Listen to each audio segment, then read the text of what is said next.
in the cat. Well, hello and welcome to Whistleblower Heroes, everyday heroes and educators sharing the information that you need to know here on Revolution Radio. And I'm your host, Ella. What is a whistleblower? A whistleblower is a person who makes public disclosures of wrongdoing, corruption, and crime. These courageous people often suffer retaliatory actions because of their disclosures, but in the end, many of these people are often the catalyst for needed change and are eventually lauded as heroes. And I'm here to celebrate these heroes and give them a platform, because shining a light on wrongdoing wherever it occurs plays an important role in keeping society peaceful, free, and just. And I'm very honored to introduce to you our guest, Miss Kelly Donovan. She's a police whistleblower, author, business owner, and a woman I've grown to respect and admire after researching her. And I also have with me my co-host and friend, author, Mr. Donald Jeffries. Are you both here? Yep, Yes. I'm here. Oh, great. Thank you both of you for being here. And Kelly, after researching you, you're like the perfect fit for this show. You kind of embody what the show is all about. So again, thank you so much for coming on. That's great. It really is an honor. Okay, so I'd like to go a little bit before we get going, and of course, I'd love to hear your story and what happened, and we can share with the audience your experiences. I'd like to talk a little bit about your history. I know you went to Western University. You were a valedictorian in your high school. You have such an impressive background. I'm just in awe of you. Thank you. Well, obviously, I was a police officer most recently, but initially I was working as a banker, and I kind of just fell into that job in banking. But my experience with policing before joining was that the father of my children was a police officer before I was. So I was experiencing the life at home with a police officer in the house. And towards the end of our relationship, it ended up turning abusive. And it got to the point where I had to report incidents to our police service, which is where he worked at the time. It was like locally where we lived. And that was my first experience in dealing with police when they're put in a position to investigate themselves. So I was witnessing, how they would handle that type of an incident. So I didn't like the way they handled the incidents, but then I also went through our freedom of information legislation. So I was able to look at all the officers' notes and reports. And it became very evident to me that there's very little oversight at that level. Officers can, determine whatever they'd like. If it's somebody that they're trying to, sort of cover for, they can write whatever they want in their notebook. They can say that evidence doesn't exist. They have a lot of control over what they do. But when that happened, so that was before I decided to become a police officer. But when it happened, I was faced with a decision. I could either really push for this issue to be exposed as a citizen, or I thought, there just needs to be more people like myself that get into the profession that have good integrity. We're honest individuals, and we wouldn't do something like this. We wouldn't lie about something that happened just because we're friends with the person that's being accused. So ultimately at that time, I decided I was just going to get into the profession, and I was going to try to set a good example for my colleagues and peers and really try to just set a positive tone from the inside. So that was what initially got me into it. And during the recruiting process, I was totally honest with everyone. And I knew that they could have looked up the incidents on our system. So there was no hiding what was drawing me to policing. So I was hired in 2010, and it was my first time through. I didn't have any issues with any of the physical testing or anything else. So at that time, I would have probably been amongst the top of the recruit class. But I was the only female hired. There were 8 of us that went to police college. And early on in my career, and this is what now is causing me some trouble, but early on when I was a recruit, when I was at the police college, the individual directly beside me on the shooting line had an accident. His firearm went off and it went into his leg.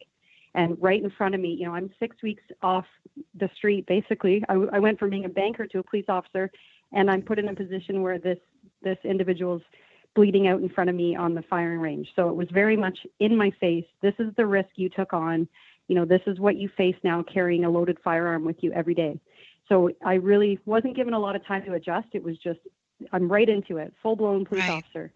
But at the time, that's what's haunting me now, is that I never really talked to anybody, and there really wasn't a lot of support at that time about how that made me feel. And, I carried a lot of guilt with me because I almost had, now that I've dealt with my PTSD over it, it's a lot of almost survivor's guilt because, he was that close to me. And I guess at the time I felt like it could have been me, but it wasn't. And, you have all these thoughts that run through your mind about, I'm I'm glad I survived, but I could not have left that college. That could have been the end of my career before it even started. So, quick question. I'm sorry to interrupt you. Yep. I just want to set up so people understand, where were you at this point? Where were you living? What year was it? Just so people can kind of get an idea of the timeline. Sure. So that was early 2011. So because I was hired in December of 2010, I went to the police college early in 2011. So I was a single mom. I'd been a single mom for a couple of years, and I was on my own. The kids were going back and forth. It was difficult, but I had a lot of support with family and friends. Mm-hmm. So I came back from the police college and went right to work in patrol. So the first 4 years I worked like general patrol in the cruiser, and I totally fell in love with the job because you basically get to investigate any call that lands in your lap. Minus the major cases that would go to the detectives, but any type of case that you encounter, whether it's just a disturbance between family members or, a very intricate fraud, you could follow it all the way through and work on it between shifts and, really put your own spin on things. So I was able to do a really good job, and I was recognized by others in the community and my peers for doing such a good job. And because I had the previous experience in banking, I really did gravitate towards the really intricate frauds. And figuring them out. But for 4 years, I just loved it. And I didn't really have any aspirations. I was just enjoying the job. And then 4 years in, I got a call really out of the blue, just saying, we want you to come up to headquarters and be a use of force instructor. So that meant I was going to be now teaching people how to use all of our firearms, our tasers, all of our use of force options plus defensive tactics. So I would be teaching the recruits when they come through, and every officer of the service would come through for their annual requalification, and I'd be running that as well. So it was a promotion. I mean, it was recognizing me ahead of my peers, and I went up to headquarters to take that job on. And for me, I mean, that's when things for me changed because I had only had the exposure to patrol at my division, and my service had 3 divisions. So now I'm up at headquarters, and I'm coming into contact with every officer at the service, and I'm seeing the way things happen at headquarters. So I just very much had my eyes open, my ears open, and I just paid a little more attention to the politics of things. So for the first thing that happened to me was literally reading a headline in a newspaper. There had been an officer that was arrested by our service. So we investigated him ourselves, and it actually was the type of incident that should have been investigated by Special Investigations Unit, which is, a higher level of oversight that would do this type of investigation. But in his case, it was done in-house.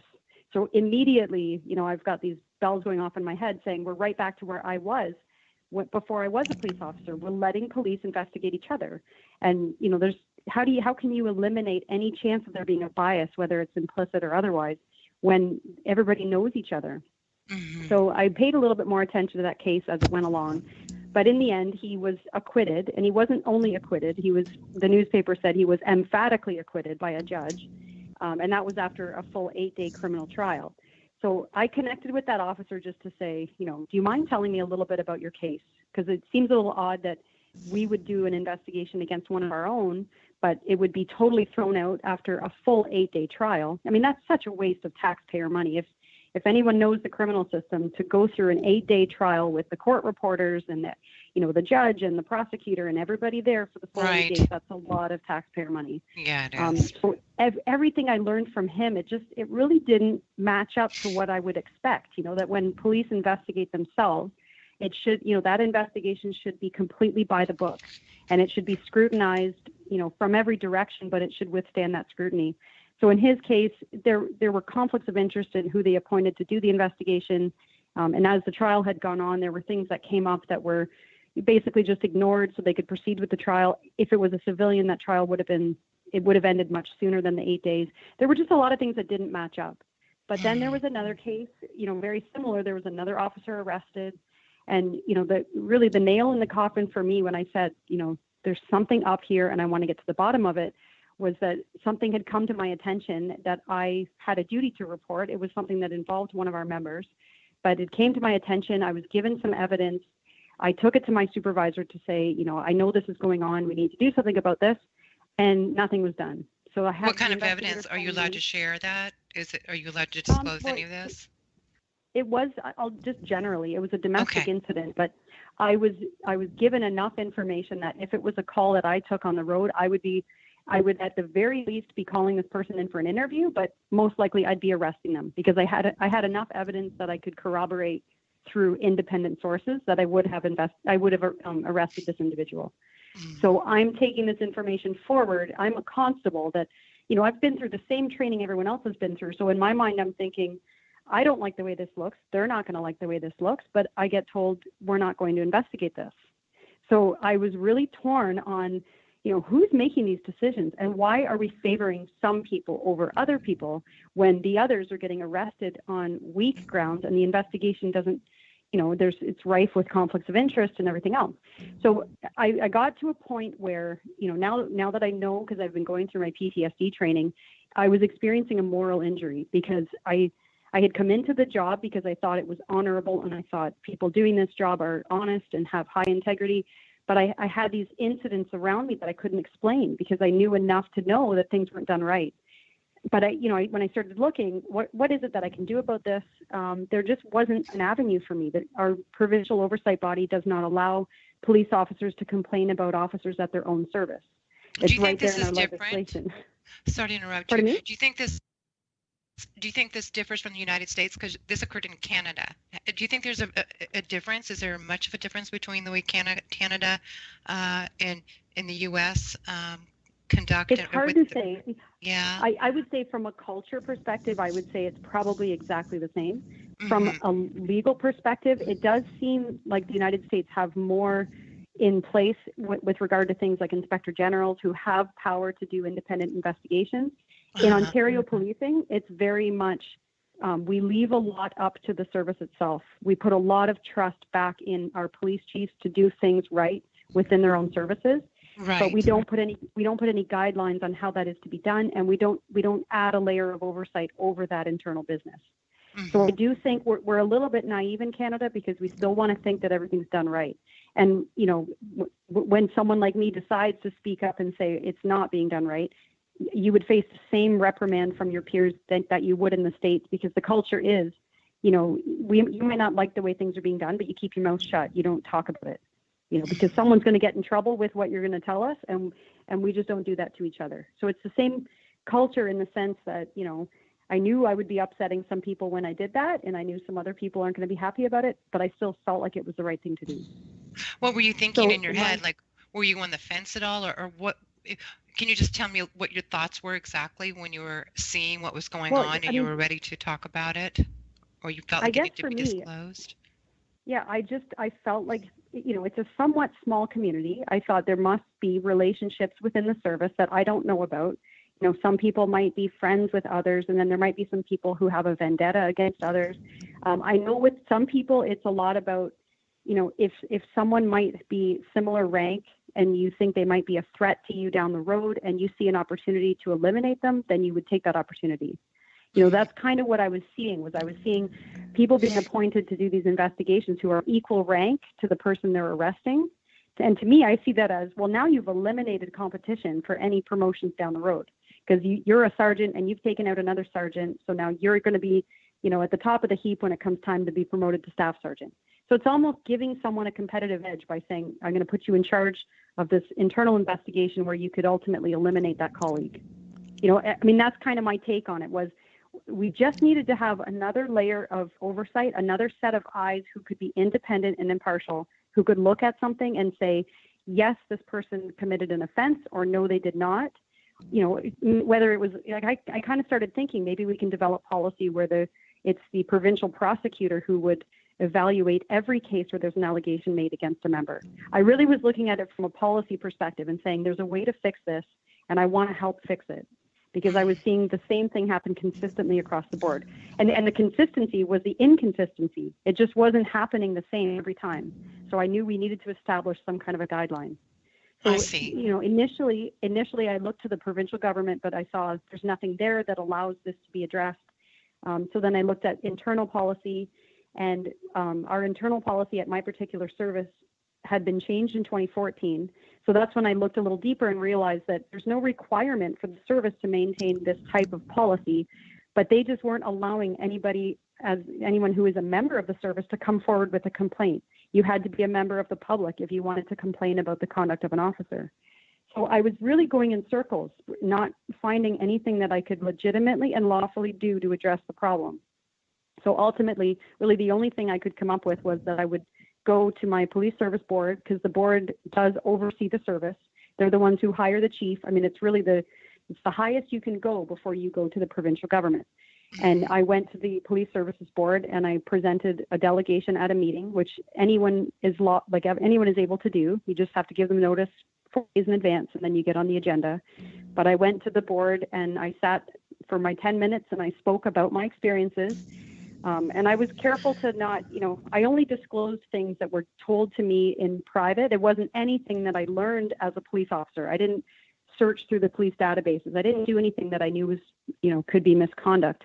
I just shared with them what had been shared with me and what I had permission to discuss. And I told them some very specific incidents of cases where there was not a conflict of interest identified.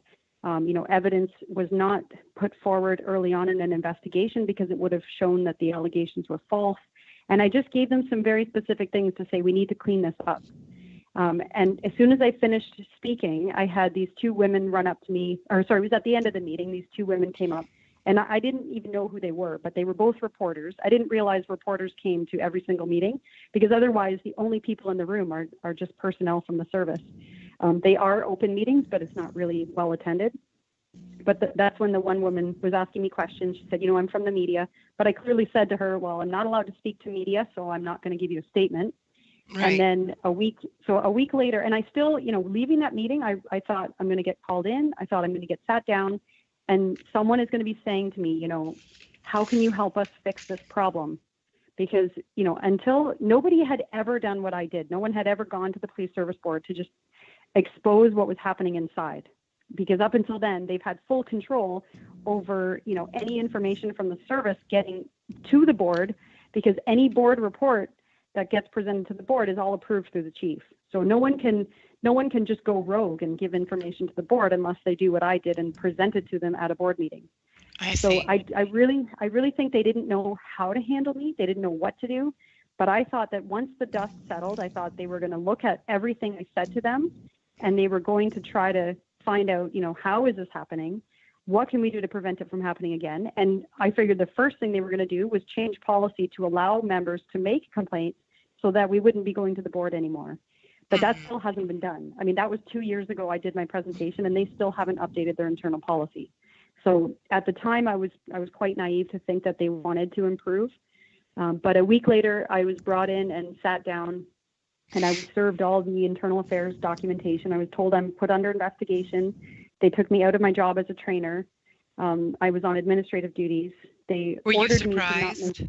Were you surprised when they did this? I was surprised that at the level of reprimand, I was surprised because I legitimately thought that because I went straight to the board, I thought the board was going to do something to try to protect me during this time, just until we could get to the bottom of what I didn't expect them just to take my word for it. I had a 6-inch binder at home of all the evidence I was going to present to them if I was given the opportunity, but instead I just was punished. So I was surprised at that.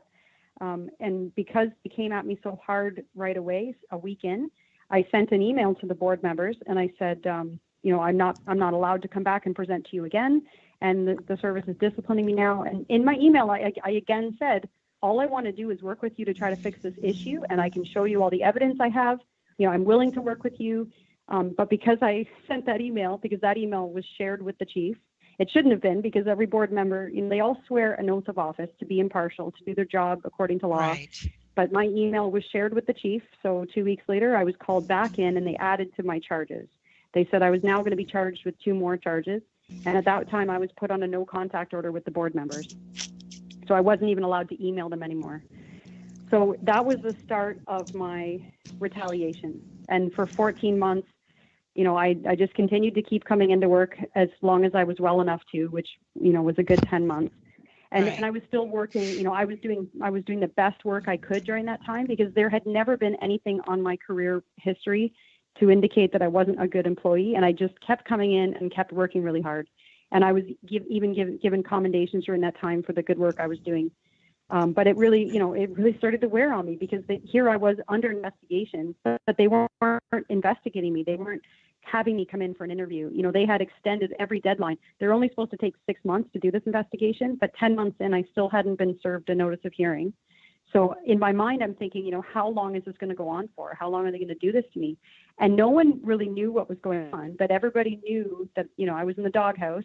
Nobody wanted to talk to me because they knew if they were seen talking to me at the station, then they're going to be, roped into all the same stuff I am. They could get in trouble. They could be disciplined. So everybody just avoids you. When you're in that position, you're just completely avoided, which made me feel completely isolated, ostracized, alienated from my peers. I wasn't allowed to teach anyone. So everybody coming through training was wondering why I wasn't training them. And they'd see me at headquarters. They'd see me in their uniform. It just makes for a very, very difficult, 10-month period when I'm under all this stress, but I don't have anybody I can talk to about it. Right. So ultimately, and during that time, I did things that I thought were going to help as well. I reached out to the provincial oversight bodies again to say, this is what's happening to me. I tried to speak out because we don't have any whistleblower protection at all for municipal police officers. So during the time they were doing this to me, I met with Justice Michael Tulloch, who at the time was doing a provincial oversight review of all of the different oversight bodies. But I met with him. I told him my story. I mean, he was blown away that not only is there no whistleblower protection, but that this is the kind of retaliation that whistleblowers face, and there's nothing in place to protect us at all. And none of these oversight bodies want to even get involved, let alone help us. And I even went to the Human Rights Tribunal and tried to get them to intervene to help me, and they wouldn't do anything. So I ultimately, over this period of time, realized that, I was either just going to have to let them do whatever they were going to do to me, or I'd have to take back some control of my life, and I'd have to resign and come at this from a different angle. So during the time when I contemplated my resignation, I was doing a lot of research. I was reading about other cases because I really started thinking, like, am I the first person they've done this to? But when I started digging, I uncovered so many other stories, and they were public stories that acknowledged that the officer did something that they felt was right and faced, outrageous retaliation. And we don't, nobody seems to care. It's there, it's published, but we haven't done anything to change that. So when I compiled I started just compiling a list of these cases, which then turned into, a research paper. And I didn't know, I was almost going to turn it into like a master's degree and try to do something with it. But I just thought this can't be something that just gets buried in academic papers. People need to see this, especially taxpayers, because they're going to see that this happens time and time again, that they continue to discipline whistleblowers when the ultimate issues that these whistleblowers are trying to expose are in the taxpayers' interest, in the public's interest. But we're being silenced by the people whose reputations are on the line if this happens to be true.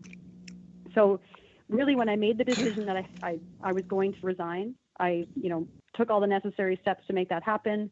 And then once I was fully resigned, no longer bound by the Police Services Act, I then took my report and released it to the media. Mm-hmm. So I just sent it. I had been compiling a list. And when was this? What was the date? So that would have been in July, I think it was July 17th of 2017. Okay, of 2017. And so then you released your research paper, and then what happened after that? It was just, I did get some attention, but not as much as I would have liked. I had a lot of local attention, but beyond that, most people, because aside from those that took the time to actually read my 93-page paper, most people just thought that I was, someone who faced discipline and resigned just to make it all go away. And, there must be some bad blood there. I must have been a bad police officer. So it was difficult to get people to realize what it was I was trying to tell them, that this was a systemic problem happening everywhere. Our legislation was preventing it from getting any better. And shortly after that, we were going through a revision of our legislation in Ontario. So we had the Police Services Act before, and we just revised it into the Safer Ontario Act. And I was hearing all this talk about the Act and how great it was. It was going to increase accountability and transparency. So I started paying a lot more attention to it. And really, I found out it still is not providing whistleblower protection. Based on the recommendations that I had given to Justice Tulloch, he had recommended that there be whistleblower protection, that there be an offense for someone taking reprimand or reprisal against someone who makes a complaint. Some of it got into the bill, but not all of it. So definitely not the whistleblower protection part of it. So when they released the bill, and I realized that was in March of 2018, I went to the Ontario legislature and presented to the committee that was reviewing the bill. And again, I told them my story and said, you still have failed to address the need for whistleblower protection, which means that what happened to me is going to continue to happen to other officers. And basically over the last, 12 months, I've been getting across Canada to speak at different conferences I'm trying to promote my business, which is just helping employers provide services to their employees so that this sort of thing doesn't happen again. So yeah, do you want to basically stop there for a minute? Yeah, because I Sure. really love what you're doing, that you started this business on ethics. And can you give the name of the company and explain quickly what it does? Because I Sure. really was moved by that, or touched by that. Well, I took the term fit for duty because, when it comes to an employment perspective and we want our employees to be fit for duty, it's always just about, are you healthy? Are you physically fit? But, I feel like I came out of a profession where I was surrounded by people who meet that description, but should not be working in any profession, let alone one where they're entrusted to enforce the law. So I put a twist on the fit for duty name, and I'm calling it the ethical standard. So now it's well beyond, you don't just have to have muscles and you don't just have to be healthy. You have to ethically be sound, and you have to keep your integrity in check in any job that you do. So, aside from training and my public speaking, I'm offering employers their own whistleblower program. So instead of waiting till there's a legislation in place that says you have to provide this to your people, it's just having it there so that you have, instead of having the physical open door policy, you're giving your people a way to communicate with you, whether it's anonymous or otherwise, but tell you what's going on so that you can deal with those things before you have this systemic problem on your hands. So it could be harassment. It could be, that someone witnesses an illegal act on the job. It could be anything. But for the most part, when those things happen, it's going to be the company culture that determines whether or not that incident gets reported. And I'm trying to offer them a way to say, regardless of your culture, because that cannot change overnight, if you put something out there and you offer your employees a way to do this, 9 times out of 10, they're going to do what they know in their heart is right, because there wouldn't be that heavy cost. You wouldn't be walking down the hall to tell on someone at the boss's office. You could just report it through an online means anonymously, and then it would be investigated independently and reported back. So my whole thinking was to continue with the investigative side of things, but really make every workplace completely transparent and accountable through things like whistleblower programs, whatever you call them. So what I've been doing is getting out to promote my business, but talking about my experiences and saying why I think I'm well suited to do this sort of thing, because I've been through it. I know the cost to blow the whistle. There's so many people that are dealing with things even right now, and they say, well, I would do something about it, except that, I could lose my job and it could cost me my house and it could all these things. And it's my way of saying, I know the cost because I've been through it. But these programs will prevent that from ever being the reason these things don't get reported again. So part of that was, I've been to different conferences, like anywhere from Edmonton all the way to St. John's, Newfoundland in Canada. So I think BC is the only province I haven't made it to in the West, if I'm going west to east. But it's mainly just been, again, sharing my story just around what motivated me to speak out about anything, because I knew that there was a risk, but it's all part of that, how do we beat the culture of fear? The only way we're ever going to beat the culture of fear is by reporting these things, not by keeping silent about them. It's never going to change if everybody who has witnessed misfeasance in their workplace doesn't ever talk about it. Agreed. So it's partly to encourage that attitude, way of life, but also to say, it should never get to that point, and we need to work as a country and as a continent to make sure that everything that is happening is being reported and that the corruption is not being kept silent. I mean, it sounds like it's been a very difficult journey for you as a whistleblower, and in most cases it seems to be that way. Sometimes you talk to whistleblowers and there's financial compensation when it's a government disclosure, like fraud going on, and so they will sometimes walk with large amounts of money.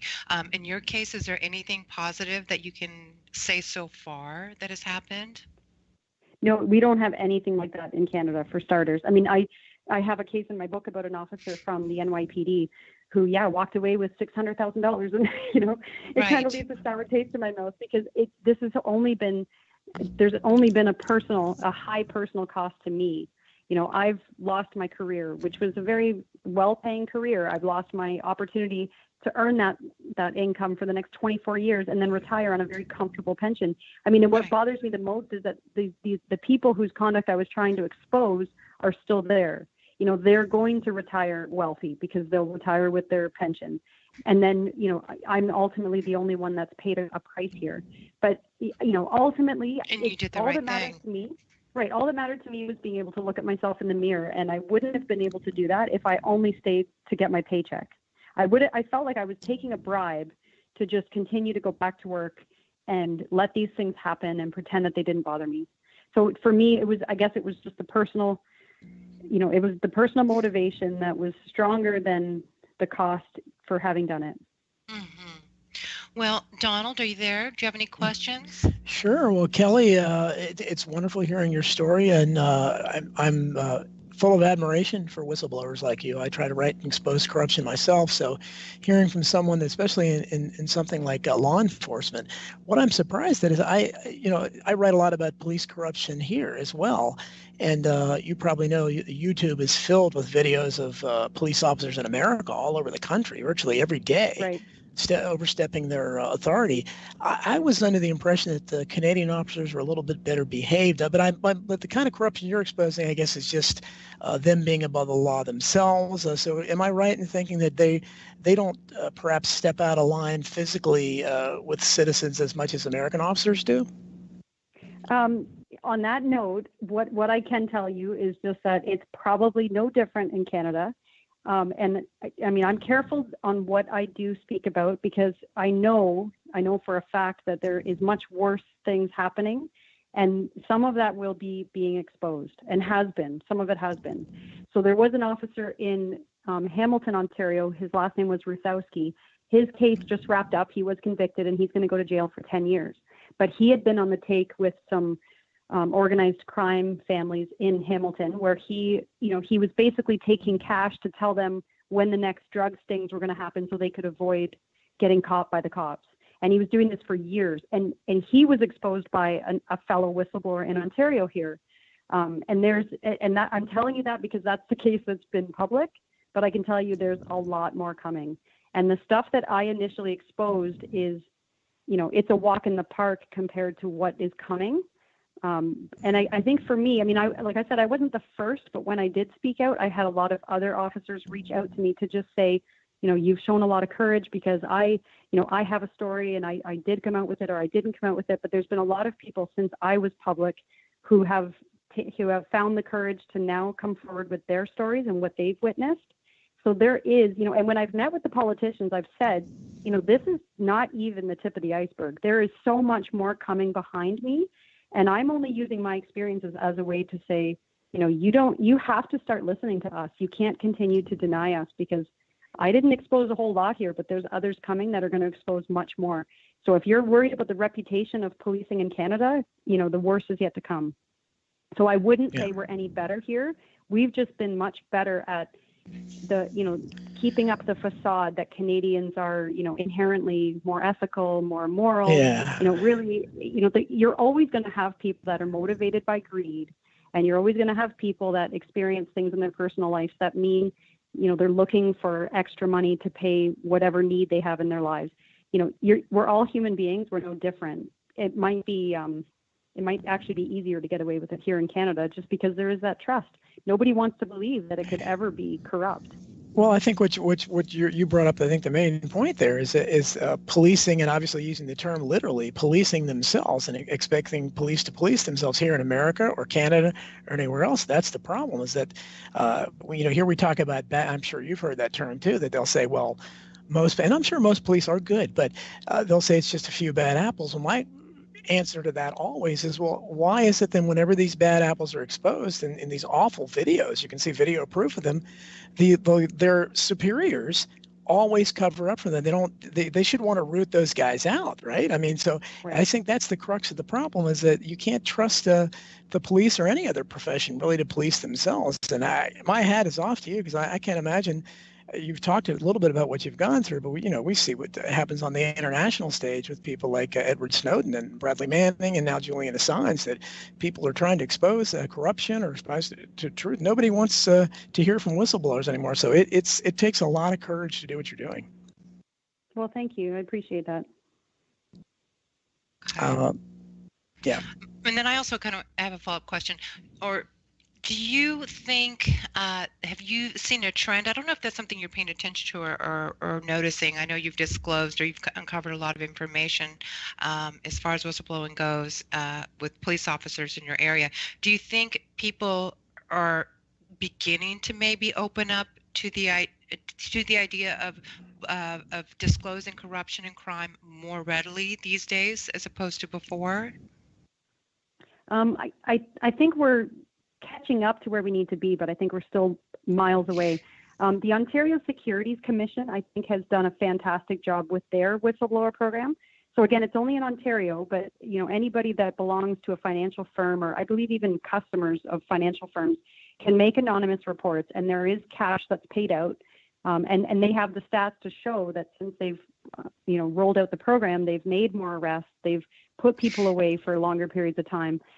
So obviously there is a desire by people to want to do the right thing, but now government falls short in the sense that we've rolled out provincial and federal whistleblower protection in legislation, but the people who have reported to these programs are, they make a report, and it's not until 5 years later that the report is actually concluded and investigated, and someone is held accountable, or they determine there's no wrongdoing. And these people, they have to carry lawyers with them throughout this process, but then there's very little, if anything, that's ever paid to them through, the legal fund centers that they've set up. So ultimately, people are standing back watching these programs and realizing that even these programs don't work. And there's still, people will still elect not to make these reports because it's just a huge personal inconvenience for anybody that decides to come forward. There's still nothing in place that really makes it easy for someone like myself to want to do the right thing. There's always going to be too high of a personal cost for most people. So I think we're getting there in the sense that the right people are starting to do their homework.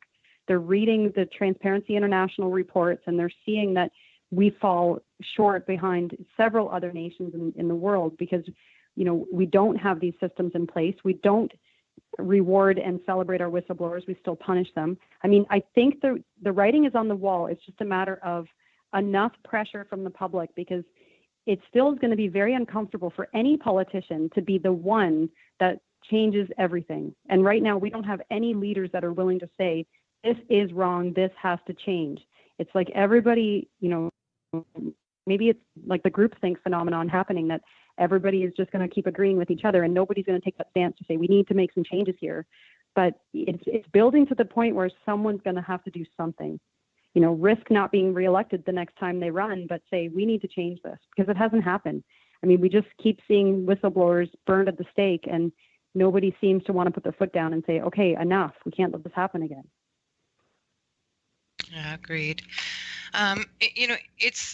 It's changing a little bit here in the States. I mean, it seems to, like, it has cycles. Like, whistleblowers will be lauded at certain points, and then they became the enemy here in the States after 9/11 occurred. They just became the outright enemy. I mean, it was just full-on war on whistleblowers at that point, but it's starting to change and shift a little bit again.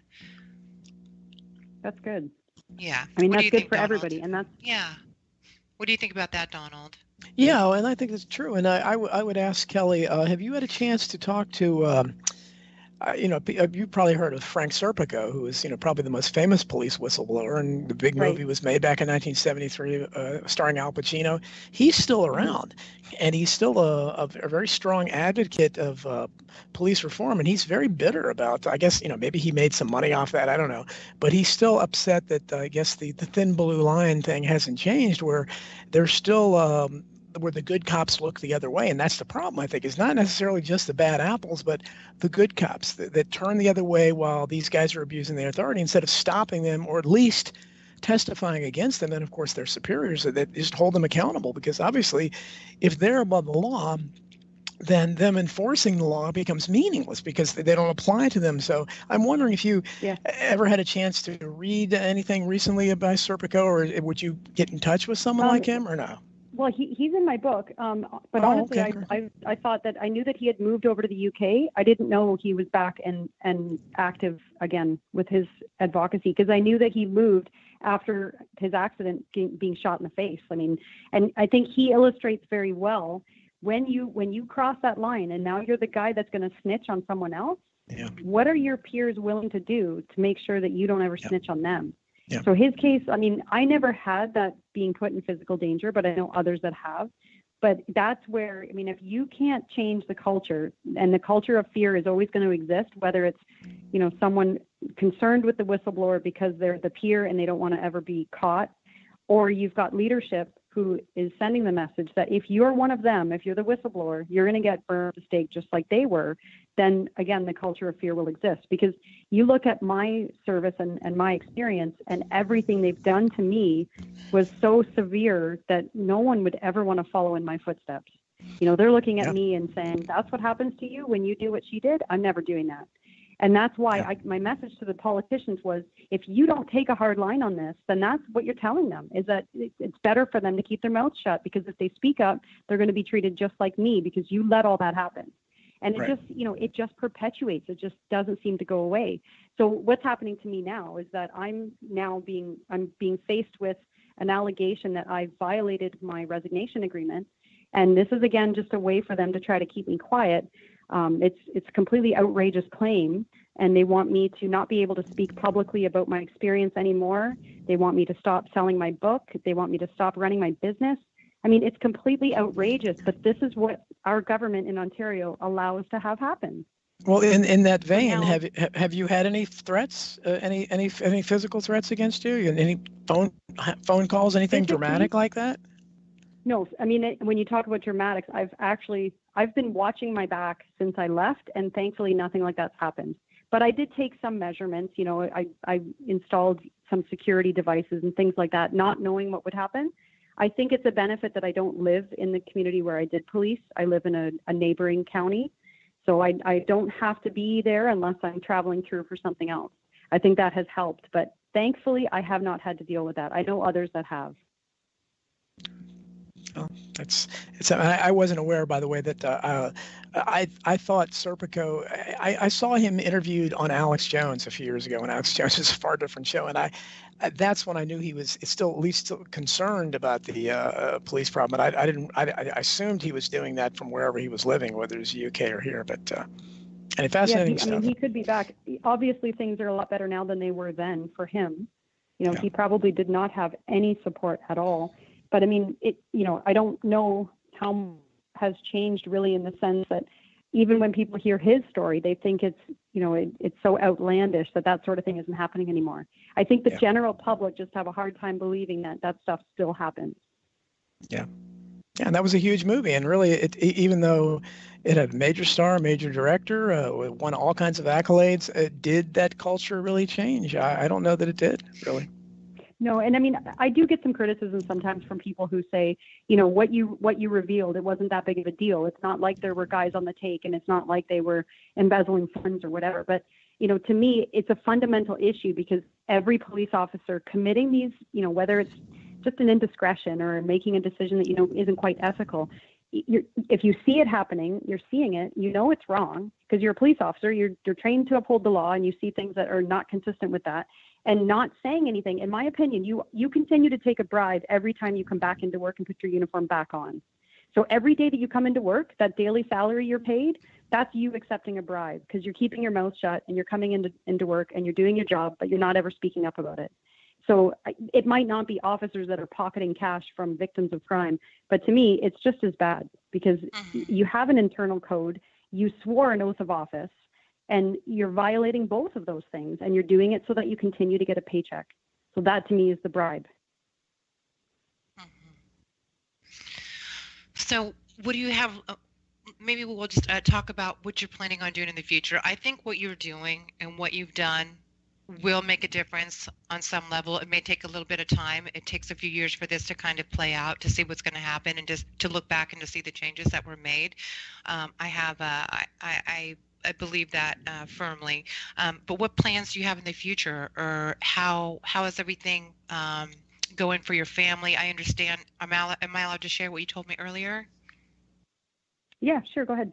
And now they're coming after you, correct? They want to take you to court as well?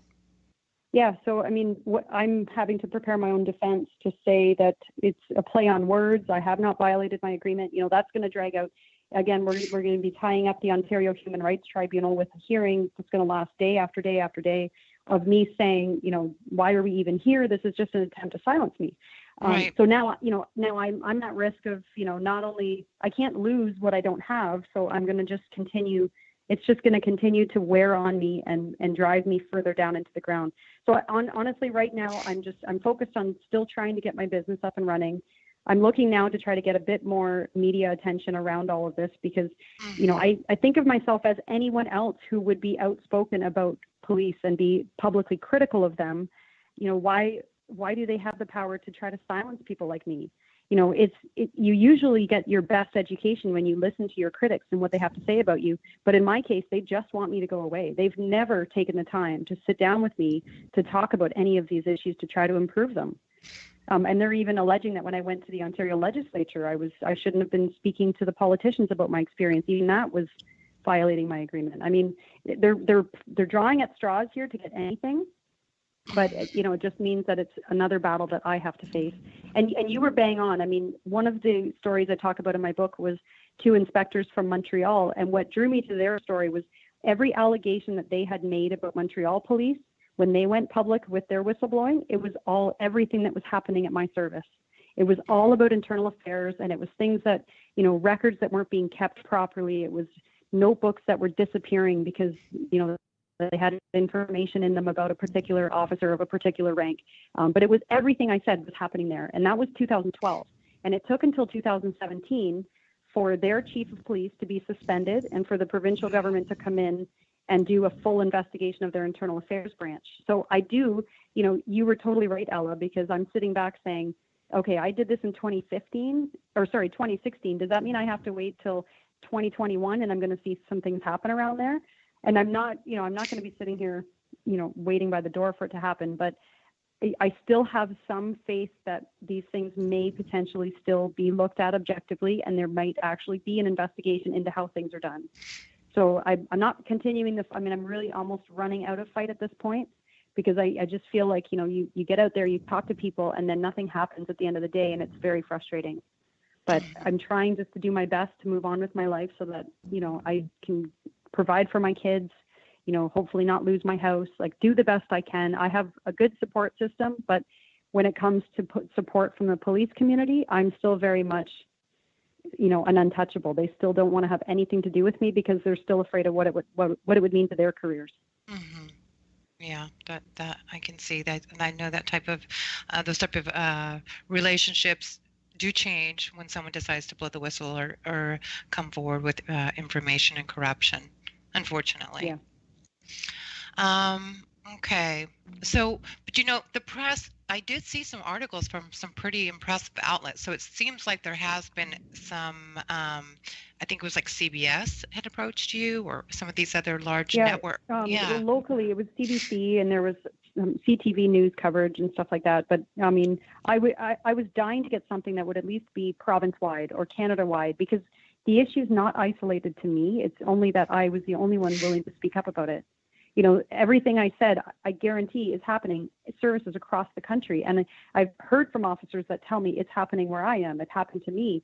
It's so prevalent that I just think, if we don't address it and there isn't something in place to stop it from happening, police chiefs have the power to keep anything quiet. There's certain things, they don't have to release certain information. So if a chief of police, because they get appointed and they get reappointed by the board, they're not going to want the board to know if something happened under their watch that is ugly, that's going to make a dirty mark on their reputation. They just won't disclose it. So anytime something happens inside, it just will never make it to the board. It will never make it to the public until the government starts saying we're going to give those officers a way of reporting it, so that you can't conceal this anymore, so that maybe if it is your poor leadership, the board will find out, the community will find out, and we'll start to weed these leaders out that are allowing this kind of thing to happen. Mm-hmm. That's the only way you're going to get the strongest leaders making it to the top, and people loving their job and wanting to be there, and the public trust improving is, you have to take a hard line with it and make sure that the people you're putting at the top are good people. And there's no, whether they're honest or not, you have systems in place that make sure that if they're not, we're going to figure that out. Mm-hmm. Agreed. Well, how can people get in contact with you? I know you have a YouTube channel and you have your story. What can we do to support you as well? What advice can you give people listening? What they can do to support people like you, or you and you specifically? For me, I think it's the best website to start from would probably be it's just kellydonovan.ca. It tells my story. It's got some links to some of the videos I have, but it also links you to all my social media. So that would be a good starting point to just have it all there. And I guess for me, it's sharing my story so that people know, first of all, that it's happening. I'm selling my book through my website. If anyone wants to read it, it's there. But again, the book was more for me to put all the stories together so that people can see that this isn't just me. This is, Perry Dunlop in Cornwall. This is Paul Manning in Hamilton. There are people, Bob House in Edmonton. There's officers from all different police services across Canada that encountered the same thing as I did, some of them worse, and the government has allowed them to be silenced, and we just want that whistleblower to go away versus deal with the issue. And I think when people start to see how prevalent it is and they see all these cases in one place, that's when they start to get concerned, because it's going to take for individuals to be concerned enough to share things on social media, contact politicians, put the pressure on.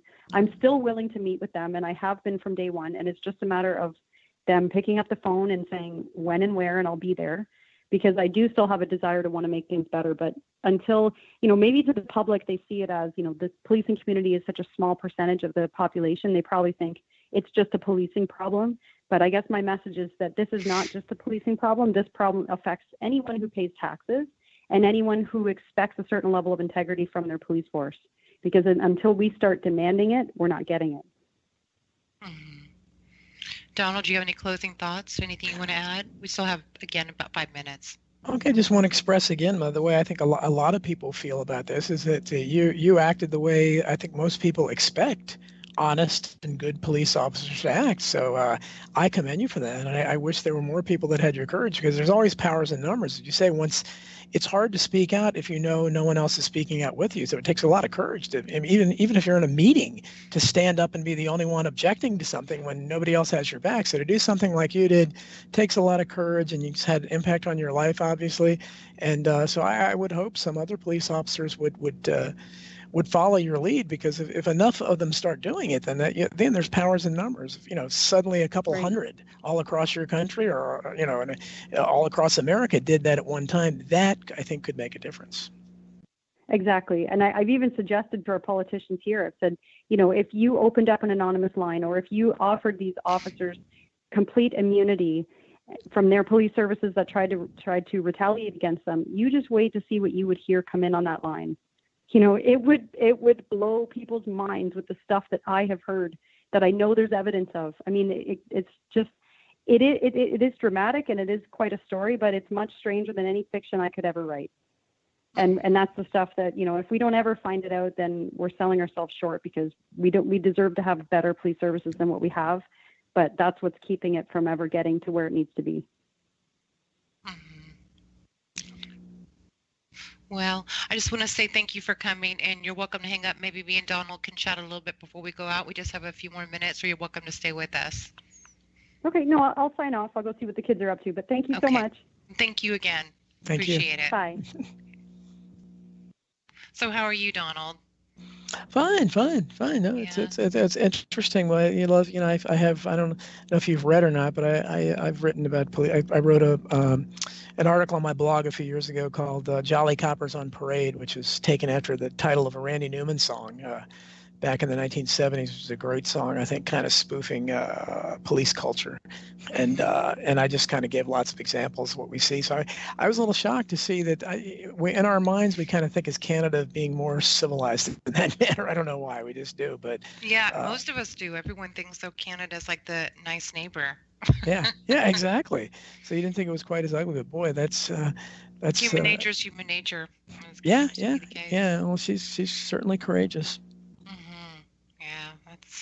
Yeah, and that she made a point that I didn't think about too often, because I don't talk to too many Canadian whistleblowers, as they don't have that financial. Sometimes they do get, especially here in the States, when they're disclosing fraud to the government, they get a percentage. So there's really not that eventual financial reward. And of course, that's not the case with every whistleblower, but it sounds like in Canada, there's just nothing like that set in place. Yeah, no, it doesn't. That's so she just and it's great to have the because it takes a lot of courage, especially if you have a good job. And it sounds like it was a good job, and she was looking forward to. That's important now with pensions being eliminated everywhere. To get a police any kind of government, usually it gives you a great pension. And I know police and firefighters and things like that have top pensions. Even considering that their salaries are a lot lower than politicians, for instance, but they still have a top tier pension because, of course, the taxpayers are footing the bill, and we're the most generous people on earth. So it takes a lot of courage to be able and principles to be able to stand up there and forego, and especially if you have kids. A lot of people, they don't do it. Well, I have a family. I can't risk that. Exactly. And so it's a lot of courage. So my hat's off to anybody doing that, because I don't know that many of us do have that kind of courage. I've talked to a few women. Women are oftentimes whistleblowers. It seems like a good percentage of them, and they were telling me a lot of them struggle, although they couldn't stand living with it day to day, and they would be thinking about it at work. They had families, and they finally got to the point where they just couldn't take it. They had to be true to themselves. But I'm sure there's a lot of people who've considered whistleblowing, just couldn't risk it. So you're right, it takes a lot of courage.